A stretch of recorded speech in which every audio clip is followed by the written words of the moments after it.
Welcome to the deep dive. And today, well, we are digging into a truly astonishing stack of sources.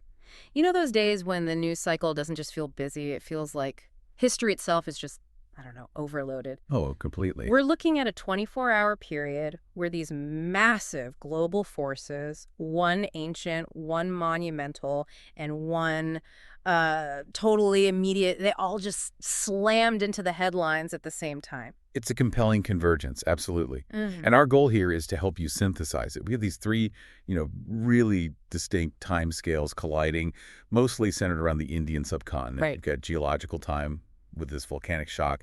Then you have monumental cultural time with the culmination of decades of history in Ayodhya. And then the everyday stuff. And then the immediate political time, the high stakes global deals, the diplomatic maneuvering. It's just this perfect storm, really, showing how many different presents we're all living in at the exact same time. So let's start with the chaos, because this is where the world's longest memory, suddenly burst back into reality.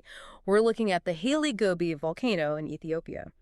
The sources reveal the core scientific surprise here is that this volcano was, well, it was dormant. It had been silent for an almost unimaginable period of time. That's the detail that makes scientists just sit up straight. We're talking about 10,000 to 12,000 years of silence. 10 to 12,000. Yeah.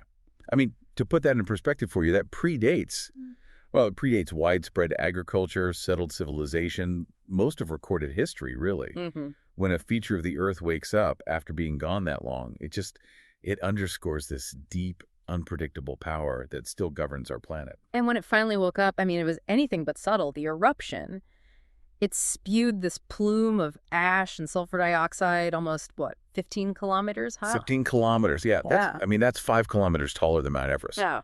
But the key takeaway for you, our listener, isn't just the height. It's the composition and, crucially, the trajectory. Precisely.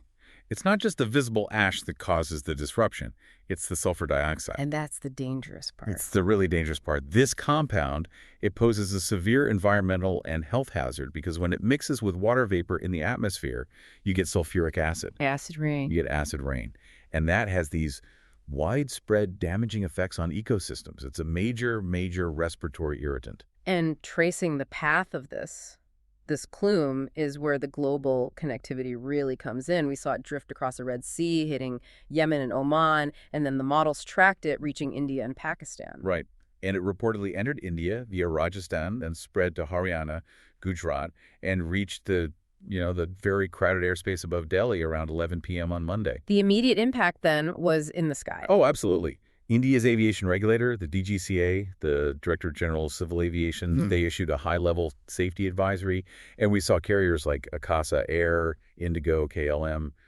They all started immediately adjusting their plans. Think about that, an operational nightmare? It's just instantaneous. Suddenly you have to adjust routes, file new flight levels to stay below the plume, recalculate fuel loads for what could be much longer flight paths. Total gridlocks. Yeah. All caused by an event that last happened, during the Mesolithic era. It's incredible. And the chaos didn't just stop at travel. It made an existing crisis much, much worse. It really did.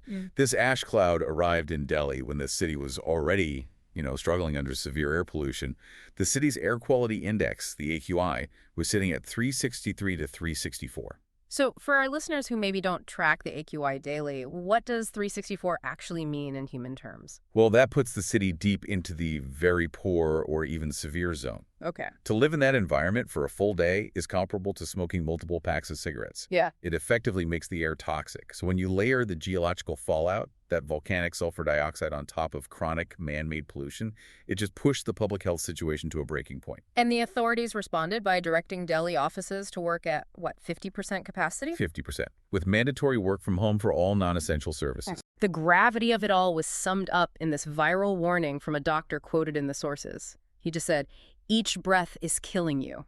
That one sentence, it just captures the sheer visceral urgency of that combined environmental assault. It's hard to imagine anything more chaotic than that, but let's shift focus. Let's shift from nature's, total chaos. To the complete opposite. Exactly. To an event of deliberate, monumental planning all happening at the same time. We're moving from deep geological time to deep cultural time with the Dwajarohan ceremony in Ayodhya. And this transition really highlights the incredible contrast in our sources. While one force, Hali Gubi, is purely destructive, unpredictable, The Dwajarohan ceremony taking place today, Tuesday, November 25th, is about careful, decades-long planning finally reaching a sacred milestone. So what exactly did the ceremony mark? What was the completion point? It marked the completion of the Sri Ram Dhammabhoomi temple's physical structure, specifically the main spire, or the shikhar, and the outer wall. The Shikhar. Yes, and for centuries, this site has been a flashpoint. So the completion of the shikhar is a highly visible, definitive statement of structural and, well, more importantly, spiritual finality. And the climax of the whole ceremony was centered around raising a very specific, very symbolic flag led by PM Modi. The sources gave us some incredible details on this thing. They really did. This wasn't just any flag.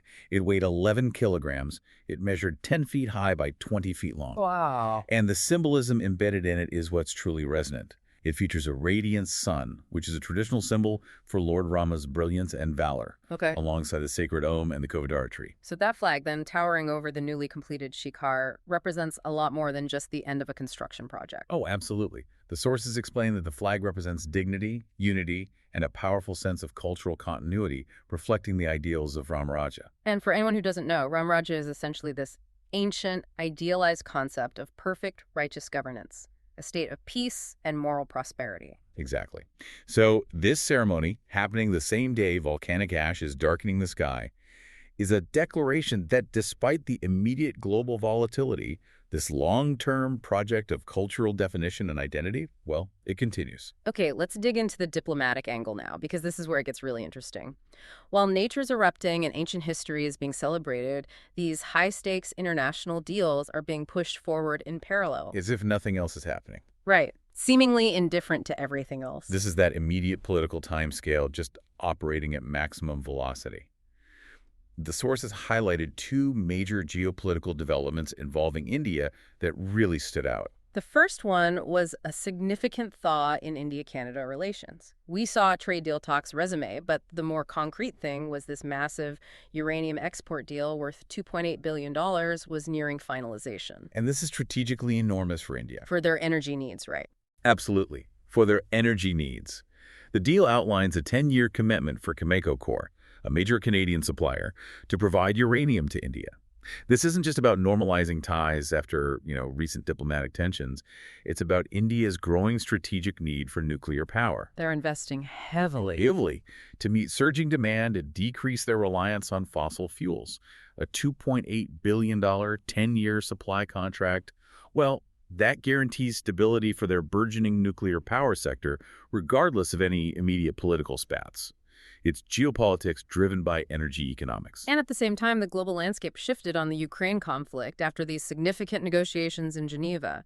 The sources said Ukrainian President Zelensky welcomed substantial amendments to the peace plan. The key amendment here is really the streamlining of the proposal. Yeah. It was cut from a highly detailed, maybe unwieldy 28 points down to a more focused 19-point plan. And the most significant change. Well, politically, it was abandoning the previously controversial points that demanded the immediate surrender of Russian-occupied territories like Luhansk and Donetsk. This suggests a move toward a more, let's say, realistic, phased diplomatic approach. But wait, if the diplomats are celebrating this streamlined plan in Geneva, what were the reactions from the people actually fighting the war? And that's the disconnect. It raises a big question about the gap between policy and reality on the ground. It does. The sources provide a really sharp counter-narrative to that diplomatic optimism.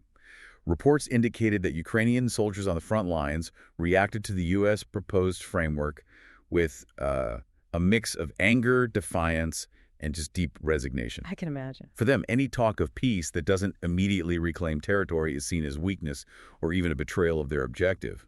It just highlights the profound challenge for any major peace deal. The document has to somehow satisfy both international political necessity and the visceral reality of those holding the line. Moving quickly across the globe now, the sources also gave us a snapshot of U.S. foreign policy in motion, detailing several concurrent actions from the Trump administration. A lot of political signaling here. President Trump ordered a review to potentially designate certain Muslim Brotherhood chapters as foreign terrorist organizations. Which is a huge move. It's a potent political and diplomatic move that would severely restrict those groups' operations and funding worldwide, and it would particularly impact U.S. allies in the Middle East. And domestically, within that U.S. foreign policy sphere, there was movement on immigration, too. That's right. Plans were detailed to re-interview refugees who had been admitted under the previous administration, which is a highly unusual and politically charged measure. And finally, President Trump's travel schedule. Right. The sources also confirmed the schedule for President Trump to visit China in April. So even amidst all this global chaos and these cultural milestones, the gears of high-level diplomatic planning just keep turning, months and months in advance. Before we zoom out and synthesize this incredible collision of timescales, we do need to cover two significant domestic stories that also dominated the news cycle. We do. On the cultural front, the nation mourned the loss of a cinematic legend. The actor Dharmendra passed away at 89. And this wasn't just a loss for Bollywood. It was a moment of national mourning for a cultural icon whose career spanned, decades and genres. An incredible career. And the tributes were immediate and heartfelt. What stood out to you in the remembrances? Amitabh Bachchan's tribute, where he called Dharmendra a valiant giant, that really stuck with me. We also saw these deep emotional responses from industry heavyweights like Ramesh Sippy and Sharmila Tagore. It just shows how deeply ingrained his persona was in the Indian consciousness, that archetype of the charming, powerful, sometimes melancholic hero. When an actor of that stature passes, it really does pause the national conversation. And finally, on the immediate political scene, there is the continuing high-stakes internal friction within the Karnataka Congress. The sources confirmed rising tensions around the rotational chief ministerial formula. And this isn't just, local gossip. This is a major political flashpoint because it threatens the stability of a key state government. And the conflict centers on questions about Chief Minister Siddharamaya's commitment to a power-sharing deal. With his deputy, D.K. Shivakumar. Exactly. This ongoing uncertainty just demonstrates that even when major national and international events are unfolding, that intense, zero-sum game of internal power dynamics, it never, ever stops. So let's bring it all back together. We've analyzed the geological past erupting in Ethiopia after 12,000 years, the cultural present being cemented in Ayodhya after centuries of history, high-stakes geopolitical deals being struck, and monumental domestic figures leaving the stage. And if we connect this to the bigger picture, the sources reveal a world running on 3 different clocks all at the same time. You're experiencing the deep cyclical time of geology, the slow, deliberate time of monumental culture and construction, and the rapid-fire, immediate time of politics and diplomacy. Where trade points and peace plans are revised nightly. Exactly. This stack of news is a powerful, chaotic cross-section of global existence. The reality of volcanic ash grounding flights and making the air toxic is juxtaposed with the profound, long-term symbolism of the Ayodhya ceremony, all while these multi-billion-dollar trade agreements that will shape energy policy for a decade are being signed. It forces you to ask, which timescale actually matters most to your life today? And that leads to our final provocative thought for you to explore. We see this immense human endeavor striving for permanence, building a massive temple intended to last millennia, locking in 10-year trade deals. Right. Yet all this careful planning is instantly jeopardized by absolute unpredictability, like a 12,000-year dormant volcano suddenly erupting. So consider this. As you navigate your own long-term plans, your career, your finances, your personal goals, what sudden unexpected force, completely outside your control, could be the equivalent of a Halley-Gubby eruption that instantly alters your trajectory? A truly profound question to mull over as you process these convergent events. Thank you for letting us guide you through this intensely complex deep dive.